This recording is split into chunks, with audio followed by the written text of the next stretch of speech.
ಶ್ರೀಗುರುಭ್ಯೋ ನಮಃ ಹರಿ ಓಂ. ಶ್ರೀರಾಘವಂ ದಶರಥಾತ್ಮಜಮಪ್ರಮೇಯಂ ಸೀತಾಪತಿರಘುಕುಲಾನ್ವಯರತ್ನದೀಪಂ ಮಾಜಾನುಬಾಹುಂ ಅರವಿಂದದಳಾಯಿತಾಕ್ಷಂ ರಾಮಂ ನಿಶಾಚರವಿನಾಶಕರಂ ನಮಾಮಿ. ಆಪಾದಿಮೂಳಿಪರ್ಯಂತಾಂ ಗುರುನಾಮಾಕೃತಿಂ ಸ್ಮರೇತ್ ತೇನ ವಿಘ್ನಾಃ ಪ್ರಣಶ್ಯಂತಿ ಸಿದ್ಧಂಚ ಮನೋರಥಾಃ. ಶ್ರೀ ಗುರುಭ್ಯೋ ನಮಃ. ಎಲ್ಲ ಸದ್ಭಕ್ತರಿಗೂ ಸಜ್ಜನರಿಗೂ ಶ್ರೀರಾಮನವಮಿಯ ಶುಭಾಶಯಗಳು. ರಾಮ ಎಂದರೆ ನಮಗೆ ಕಣ್ಣು ಮುಂದೆ ಬರುವಂಥದ್ದು ರಾಮನ ವ್ಯಕ್ತಿತ್ವ. ಮರ್ಯಾದ ಪುರುಷೋತ್ತಮ ಎಂದೇ ಖ್ಯಾತಿಯನ್ನು ಪಡೆದಂಥ ಶ್ರೀರಾಮನ ವ್ಯಕ್ತಿತ್ವ ಎಂಥದ್ದು ಅಂತಂದರೆ ಒಳ್ಳೆ ಸನ್ನಡತೆ, ಸಹನೆ, ಧೈರ್ಯ, ಘನತೆ, ಗೌರವ, ಒಳ್ಳೆ ಚಾರಿತ್ರ್ಯಕ್ಕೆ ರೂಪ ಸಿಕ್ಕಿ ಆ ರೂಪ ನಮ್ಮೆದುರಿಗೆ ನಡ್ಕೊಂಡು ಬರ್ತಾ ಇದೆ ಅಂತಂದರೆ ಅದಿನ್ಯಾರು? ರಾಮನಲ್ಲದೆ ಬೇರೆ ಇನ್ಯಾರು ಹೇಳಿ? ರಾಮಾಯಣವನ್ನು ನಾವು ಓದಿದರೆ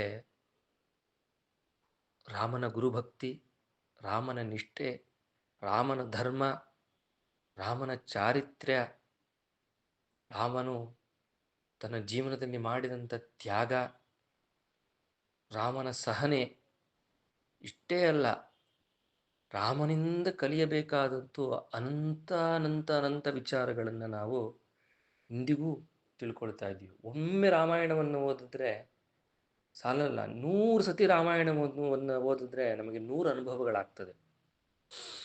ರಾಮ ಬರೀ ನಮಗೆ ಚಾರಿತ್ರ್ಯವನ್ನಾಗಲಿ ಧರ್ಮವನ್ನಾಗಲಿ ತಿಳಿಸ್ಕೊಟ್ಟಂತಹ ಒಬ್ಬ ವ್ಯಕ್ತಿತ್ವ ಅಲ್ಲ, ಅದು ರಾಷ್ಟ್ರ ನಿರ್ಮಾಣದಲ್ಲಿ ಮಹತ್ತರವಾದ ಕಾರ್ಯವನ್ನು ಮಾಡಿದಂತಹ ಇಬ್ಬರು ಚೇತನರು ನಮ್ಮ ದೇಶದಲ್ಲಿದ್ದಾರೆ.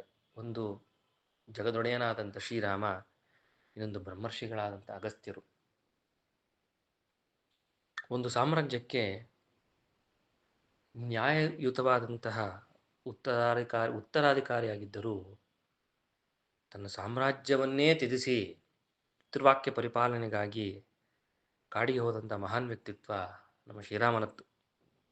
ಇಂತಹದೇ ಮತ್ತೊಂದು ವ್ಯಕ್ತಿತ್ವ ನಮ್ಮ ಗುರು ಅಗಸ್ತ್ಯ ಮಹರ್ಷಿಗಳದು ಮತ್ತು ಅವರ ಹೆಂಡತಿಯಾದಂಥ ಲೋಪಮುದ್ರೆಯರದು. ಸಾಕ್ಷಾತ್ ಪರಶಿವನ ಆದೇಶದಂತೆ ತಮ್ಮ ಮೂಲಸ್ಥಾನ ಉತ್ತರ ಭಾರತವಾಗಿದ್ದರೂ ಕೂಡ ದಕ್ಷಿಣಕ್ಕೆ ಬಂದು ಹೊಸ ನಾಗರಿಕತೆಯನ್ನೇ ಕಟ್ಟಿದಂತಹ ಮಹಾಪುರುಷರು ಅಗಸ್ತ್ಯರು. ರಾಮಾಯಣ ಈ ನಾಗರಿಕತೆಯ ಮೂಲ ನಿರೂಪಣೆಗಳಲ್ಲಿ ಒಂದೇ ಎಂಬುದನ್ನು ನಾವೆಂದೂ ಮರೆಯಬಾರದು. ಶ್ರೀರಾಮನ ಮತ್ತು ಗುರು ಅಗಸ್ತ್ಯರ ತತ್ವಗಳು ಸುಮಾರು 7,000 ವರ್ಷಗಳಿಂದ ಕೋಟ್ಯಾಂತರ ಜನರ ಜಾತಿ ಮತಪಂಥವಿಲ್ಲದೆ ದೇಶದ ಸಾಂಸ್ಕೃತಿಕ ಮತ್ತು ಆಧ್ಯಾತ್ಮಿಕ ಕೇಂದ್ರವಾಗಿ ದ್ಯೋತಕವಾಗಿದೆ. ಜೀವನದುದ್ದಕ್ಕೂ ಘನತೆ, ಒಳ್ಳೆ ಚಾರಿತ್ರ್ಯ, ಗೌರವ, ಸನ್ನಡತೆ, ಧರ್ಮ, ಧೈರ್ಯ, ಸಹನೆ, ತಾಳ್ಮೆ ಇಂದ ನಿರ್ವಹಿಸಿದಂತಹ ರೀತಿಗೆ ಶ್ರೀರಾಮನನ್ನ ಮರ್ಯಾದ ಪುರುಷೋತ್ತಮ ಅಂತ ನಾವೆಲ್ಲರೂ ಕರಿತೇವೆ. ಗುರು ಅಗಸ್ತ್ಯರನ್ನ ಬ್ರಹ್ಮರ್ಷಿ ಎಂದು ಕರೆಯುವುದರಲ್ಲಿ ತಪ್ಪೇನಿದೆ. ತ್ಯಾಗ ಮತ್ತು ನ್ಯಾಯದ ಪರಾಕಾಷ್ಠೆ ಇವರಿಬ್ಬರದು. ವಿಶೇಷವಾದ ಪ್ರಜ್ಞೆಯನ್ನು ಜಗತ್ತಿಗೆ ತೋರಿಸಿದಂತಹ ಶ್ರೀರಾಮ ಬರೀ ಯುದ್ಧವನ್ನು ಗೆದ್ದು ಜಯಶಾಲಿ ಆಗಲಿಲ್ಲ.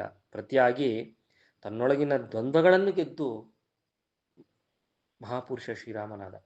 ಹಾಗೆಯೇ ಗುರು ಅಗಸ್ತ್ಯರು, ಲೋಪಮುದ್ರೆಯರು ತಮ್ಮೆಲ್ಲ ಜೀವನದ ಸಂಕಷ್ಟಗಳಲ್ಲಿ ಎಂದೂ ಧೃತಿಗೆಡದೆ ಮತ್ತು ದ್ವೇಷದ ಪ್ರತಿಕಾರ ಯಾವ ಭಾವವಿಲ್ಲದೆ ಜನಹಿತಕ್ಕಾಗಿ ಸಮಚಿತ್ತದಿಂದ ಋಜುತ್ವದ ಮತ್ತು ತ್ಯಾಗದ ಜೀವನವನ್ನು ಲೋಕಹಿತಕ್ಕಾಗಿ ನಡೆಸಿದಂತಹ ಮಹಾಮಾರ್ಗದರ್ಶಕರು ಗುರು ಅಗಸ್ತ್ಯರು. ಮರ್ಯಾದ ಪುರುಷೋತ್ತಮ ಶ್ರೀರಾಮ ಸರ್ವಾಧಿಕಾರವಿಲ್ಲದವನು, ನ್ಯಾಯಯುತ ಮತ್ತು ಬಹಳ ನಿಷ್ಪಕ್ಷಪಾತವಾದಂತಹ ದೇಶದ ಲಾಂಛನ ನಮ್ಮ ರಾಮರಾಜ್ಯ. ಅದರ ಆಸೆಯನ್ನು ನಾವು ಇನ್ನೂ ಇಟ್ಕೊಂಡಿದ್ದೇವೆ. ಒಂದು ಕುಟುಂಬಕ್ಕೆ ಒಬ್ಬ ವ್ಯಕ್ತಿಯ ತ್ಯಾಗ ಎಷ್ಟು ಅವಶ್ಯಕವೋ ಹಾಗೆಯೇ ಒಂದು ದೇಶವನ್ನು ಒಂದು ಕಟ್ಟಲಿಕ್ಕೆ ಒಂದು ಕುಟುಂಬವನ್ನೇ ತ್ಯಾಗ ನೀಡಬೇಕೆಂಬ ಒಂದು ಸರಳ ಸೂತ್ರವನ್ನು ನೀಡಿದವರು ಗುರು ಅಗಸ್ತ್ಯರು ಮತ್ತು ರಾಮಚಂದ್ರ ದೇವರು. ಸರ್ವ ಸುಖ ದುಃಖ ಪರಿಕಲ್ಪನೆಯನ್ನ ತ್ಯಾಗದಲ್ಲಿ, ನ್ಯಾಯ ಹುಡುಕುವ ಮನೋಧರ್ಮದಲ್ಲಿ, ಹೊಸ ಅನ್ವೇಷಣೆಯಲ್ಲಿ, ಯುಗಾಂತರಗಳ ಮನಸ್ಥಿತಿಯನ್ನ ಮೀರಿ ನಿಲ್ಲುವ ಈ ಗುರು ಅಗಸ್ತ್ಯರು ಮತ್ತು ರಾಮಚಂದ್ರ ದೇವರು ಎಲ್ಲರಿಗೂ ಆದರ್ಶಪ್ರಾಯರು. ಶ್ರೀರಾಮ ಗುರು ಅಗಸ್ತ್ಯರ ಜೀವನವು ವೇದದ ವಿಸ್ತೃತ ರೂಪದಂತೆ ನಮಗೆ ಕಾಣಿಸುತ್ತೆ ನಮ್ಮ ಮುಂದೆ. ಸೂಕ್ತ ಶಿಕ್ಷಣವನ್ನು ನಮ್ಮೆಲ್ಲ ಜೀವನದಲ್ಲಿ ಹೇಗೆ ಅಳವಡಿಸಿಕೊಳ್ಳಬೇಕು, ಹಾಗೆ ನಾವು ಹೇಗೆ ಕಲಿಬೇಕು ಎಂಬುದನ್ನು ರಾಮನಿಂದಲೇ ನಾವು ಕಲಿಬೇಕು. ವಿಶ್ವಾಮಿತ್ರರು ಯಜ್ಞಯಾಗಾದಿಗಳ ಸಂರಕ್ಷಣೆಯ ನೆಪದಲ್ಲಿ ರಾಮಲಕ್ಷ್ಮಣರನ್ನ ತನ್ನೊಡನೆ ಆಶ್ರಮಕ್ಕೆ ಸೂಕ್ತ ಶಿಕ್ಷಣಕ್ಕಾಗಿ ಕರೆದುಕೊಂಡು ಹೋಗ್ತಾರೆ. ಧರ್ಮದ ಒಳಸೂಕ್ಷ್ಮತೆಯನ್ನು ಅರಿತಂತ ರಾಮ ಧರ್ಮ ಸಂಸ್ಕೃತಿ ರಕ್ಷಣೆಗೆ ತಾನೊಂದು ಮಾಧ್ಯಮವೆಂದು ಅವನ ಬಾಲ್ಯದಲ್ಲಿಯೇ ಅವನು ಅರಿತಿದ್ದ. ಆದ್ದರಿಂದ ಮುಂದೆ ಅವನ ಯೌವನಾವಸ್ಥೆಯಲ್ಲಿ ವನವಾಸವೆಂಬುದು ಅದಕ್ಕೆ ರಾಮದೇವರಿಗೆ ಕಷ್ಟವಾಗಲಿಲ್ಲ. ಕುಟುಂಬದ ಸಂಕೇತವಾದ ಶ್ರೀರಾಮ ಸಂಕುಚಿತ ಬುದ್ಧಿ ಇಲ್ಲದೆ ರಾಷ್ಟ್ರೀಯತೆಗೆ ಧಕ್ಕೆ ತಾರದಂತಹ ಪ್ರಜ್ಞೆ ಹೊಂದಿದ್ದವರು. ಕೈಕೆಯಿಂದ ಕುಟುಂಬ ವಿಘಟಿತವಾಗುತ್ತದೆ ಎಂಬ ವಿಷಯ ತಿಳಿದಾಗ ಅದನ್ನು ಬೆಸೆಯಲು ತ್ಯಾಗಕ್ಕೆ ಮುಂದಾದರು ರಾಮಚಂದ್ರ ದೇವರು. ತಂದೆ ವಚನಭ್ರಷ್ಟರಾಗಬಾರದು, ಧರ್ಮದ ಪರವಾಗಿ ನಿಂತು ಭರತನನ್ನು ರಾಜ್ಯವಾಳಲು ಬಿಟ್ಟ. ಕುಟುಂಬವನ್ನು ಉಳಿಸಿ ತನ್ನ ಇಷ್ಟಾನಿಷ್ಟಗಳನ್ನು ಮೀರಿ ಪ್ರಜೆಗಳಿಗೆ ಮಾದರಿಯಾದವನು ರಾಮಚಂದ್ರ ದೇವರು. ಶ್ರೀರಾಮ ಗುಣಸಂಪನ್ನನು.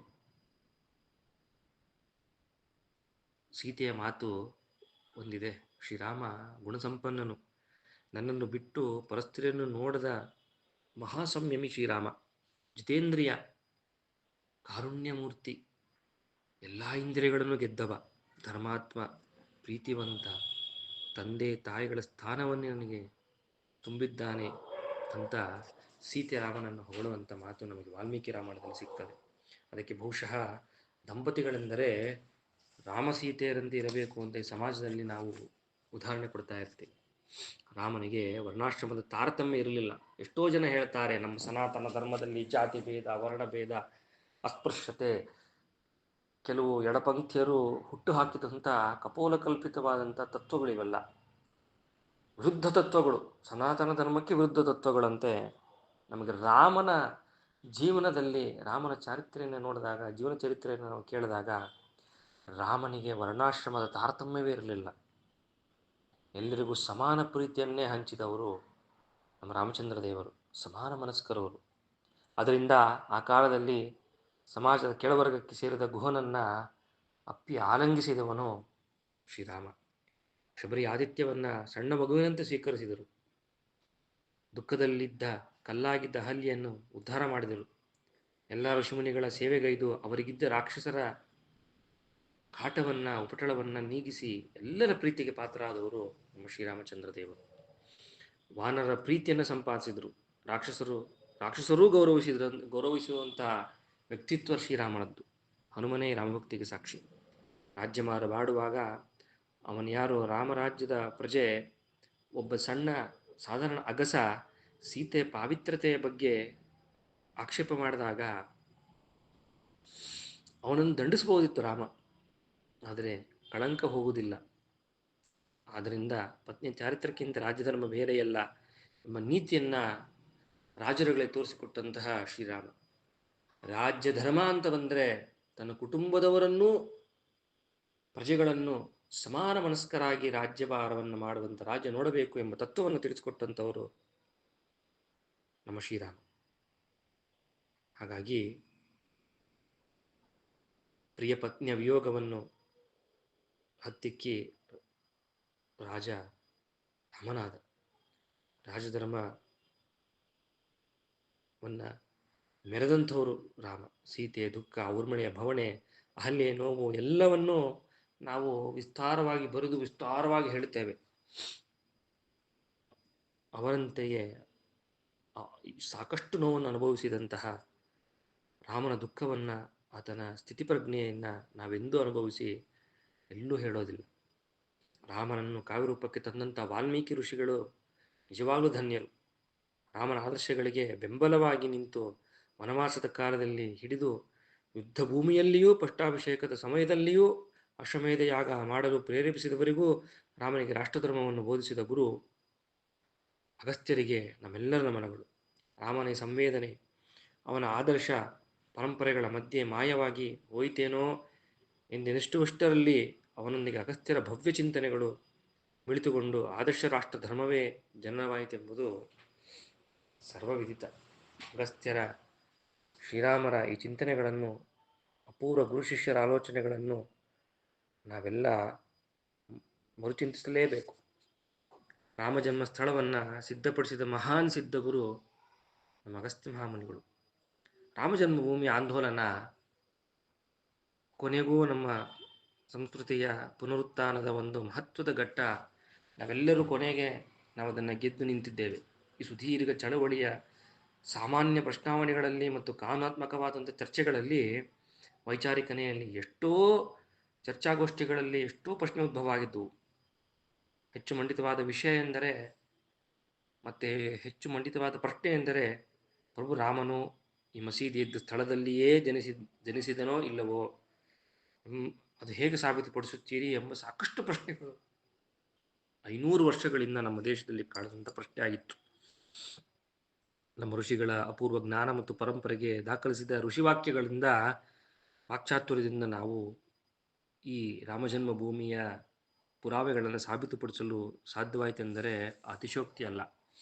ಸ್ಕಂದ ಪುರಾಣದಲ್ಲಿ ಋಷಿ ವಶಿಷ್ಠರು ಅಯೋಧ್ಯ ಮಹಾತ್ಮೆ ಎಂಬ ಶೀರ್ಷಿಕೆಯಲ್ಲಿ 15ರಿಂದ 25 ವರೆಗಿನ ಶ್ಲೋಕಗಳಲ್ಲಿ ಶ್ರೀ ಅಗಸ್ತ್ಯರೊಂದಿಗಿನ ಸಂವಾದದಲ್ಲಿ ಅಗಸ್ತ್ಯರು ಪುಣ್ಯಭೂಮಿ ಅಯೋಧ್ಯೆಯ ಬಗ್ಗೆ ಸವಿಸ್ತಾರವಾದ ವಿವರಣೆಯನ್ನು ನೀಡುತ್ತಾರೆ. 10ನೇ ಅಧ್ಯಾಯದ ಅಯೋಧ್ಯಾಕಾಂಡದಲ್ಲಿ ಅಗಸ್ತ್ಯರು ಅಯೋಧ್ಯ ತೀರ್ಥಯಾತ್ರೆ ಯಥಾರ್ಥ ಚಿತ್ರಣವನ್ನು ನಮಗೆ ನೀಡುತ್ತಾರೆ. ಶ್ರೀರಾಮ ಜನ್ಮಸ್ಥಳದ ಬಗ್ಗೆಯೂ ವಿವರಿಸ್ತಾರೆ. ಅಯೋಧ್ಯಾ ರಕ್ಷಕೋ ವೀರ ಸರ್ವಕಾಮಾರ್ಥ ಸಿದ್ಧದ ನವರಾತ್ರೀಷು ಪಂಚಮ್ಯಾಂ ಯಾತ್ರಾ ಸಂವತ್ಸರಿ ಭವೇತ್. ವೀರನು ಅಯೋಧ್ಯೆಯ ರಕ್ಷಕನು, ಅವನು ಸರ್ವಕಾಮಾರ್ಥಗಳನ್ನು ಕೊಡತಕ್ಕವನು. ನವರಾತ್ರಿ ಪಂಚಮಿಯಲ್ಲಿ ಅಲ್ಲಿ ವರ್ಷದ ಯಾತ್ರೆಯನ್ನು ನಡೆಯುತ್ತದೆ. ಹೀಗೆ ಸಾಕಷ್ಟು ಶ್ಲೋಕಗಳಲ್ಲಿ 15ರಿಂದ 25 ಶ್ಲೋಕಗಳವರೆಗೆ ನಮಗೆ ಸಾಕಷ್ಟು ಪುರಾವೆಗಳು ಸಿಗ್ತದೆ. ಇನ್ನು 23ರಿಂದ 25 ಶ್ಲೋಕದಲ್ಲಿ ಆಶ್ರಮದಲ್ಲಿ ವಾಸ ಮಾಡುವ ಪುರುಷರಿಗೂ ತಾಪಸರಿಗೂ ಯಾವ ಫಲವುಂಟೋ, ಸಹಸ್ರಾರು ರಾಜಸೂಯಾಗಗಳು, ಪ್ರತಿ ವರ್ಷವೂ ಅಗ್ನಿಹೋತ್ರಗಳು ನಡೆಸುವುದರಿಂದ ಯಾವ ಫಲವು ದೊರೆಯುವುದು, ಹಾಗೂ ವಿಶೇಷವಾಗಿ ಜನ್ಮಸ್ಥಾನದಲ್ಲಿ ನಿಯಮಗಳನ್ನು ನಡೆಸುತ್ತಿರುವ ನರನನ್ನು ನೋಡುವುದರಿಂದ ಯಾವ ಫಲವುಂಟೋ, ತಂದೆ ತಾಯಿಗಳಲ್ಲಿಯೂ ಗುರು ಹಿರಿಯರಲ್ಲಿಯೂ ಭಕ್ತಿಯನ್ನುಂಟು ಮಾಡಿದವರಿಗೆ ಯಾವ ಫಲವುಂಟೋ ಆ ಫಲವನ್ನು ಜನ್ಮಭೂಮಿಯ ದರ್ಶನದಿಂದ ಮಾನವ ಪಡೆಯುತ್ತಾನೆ. ರಾಮ ಜನ್ಮಭೂಮಿಯ ದರ್ಶನದಿಂದ ಮಾನವನು ಪಡೆಯುತ್ತಾನೆ.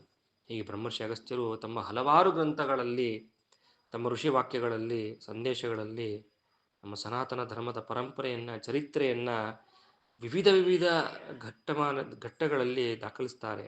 ಅದನ್ನು ನಾವು ನೋಡ್ಬೋದು. ಅವರೊಬ್ಬ ಅಪೂರ್ವ ಪ್ರಾಚೀನ ದೈವಿಕ ಇತಿಹಾಸಕಾರರು ಅಂದರೆ ಅತಿಶಯೋಕ್ತಿ ಅಲ್ಲ.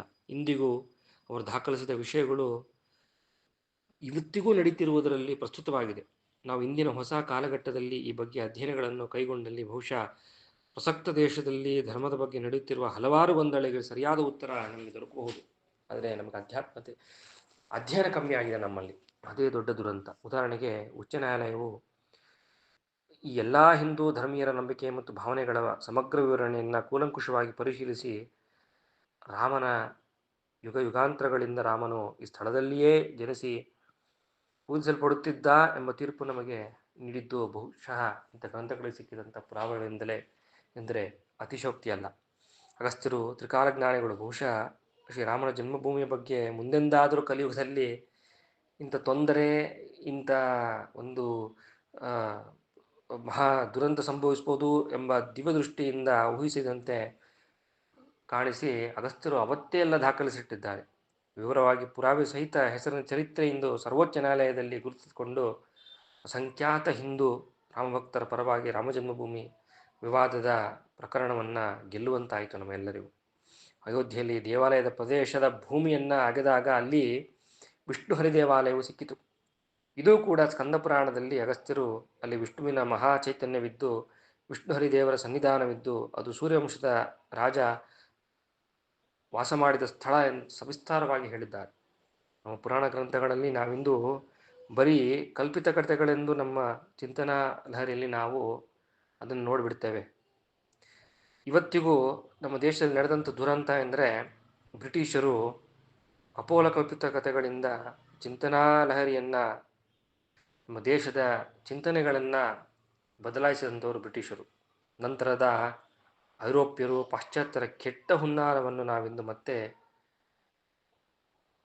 ಸಂಶೋಧನೆಗಳಿಂದ ಮತ್ತು ಅಧ್ಯಯನದಿಂದ ಅರಿಯಬೇಕಾಗಿದೆ.